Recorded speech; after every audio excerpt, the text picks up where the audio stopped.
It-taħdidiet tal-Unjoni Ewropea biex tingħata għajnuna finanzjarja lill-istati membri spiċċaw staġnati wara 16-il siegħa u issa mistennija jkomplu l-ħamis.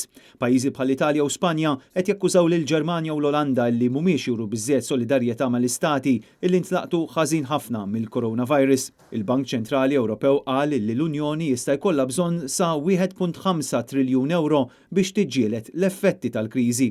Apparti dak li qed jiġri fuq livell Ewropew huwa ferm inkwetanti dak li qed iseħħ fl-Istati Uniti fejn f'jum wieħed biss kien hemm l-akbar żieda ta' fatalitajiet illi l-pajjiż qed esperjenza f'24 siegħa. In-numru totali ta' imwiet fl-Amerika tela għal aktar minn 12,700 bl-Istati Uniti mistennija tieħu aktar miżuri jibsa fil-ġlieda kontra din l-imxija.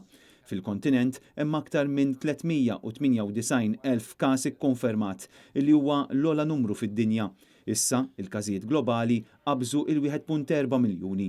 Waqt konferenza tal-aħbarijiet il-President Donald Trump qal illi l-Istati Uniti possibilment laħqu il-pik ta' din il-kriżi. Fi żviluppi oħra l-Organizzazzjoni Dinjija tas-Saħħa qalet illi l-pajjiżi m'għandhomx jerħu milli jkomplu bil-miżuri tant neċessarji ħalli il-virus ma jibqax jinfirex. Pożittiv il-fatt illi il-belt ta' Wuhan fiċ-Ċina minn fejn bdiet din il-pandemija temmet il-lockdown ta' 11 il-ġimgħa u l-ħajja ġejja ftit għan-normal. Il-WHO qalet li huwa importanti li fejn hemm il-miżuri dawn jibqgħu fis-seħħ u fil-pajjiżi fejn m'hemmx miżuri ta' protezzjoni dawn għandhom jiddaħħlu mill-aktar fis possibbli. Min-naħa tar-Renju Unit l-attenzjoni tibqa' fuq is-saħħa tal-Prim Ministru Brittanniku dan hekk kif Boris Johnson qatta t-tieni lejl fl-isptar ta' St. Thomas f'Londra. U fl-Italja fl-aħħar 24 siegħa mietu 600 oħra kaġun tal-coronavirus.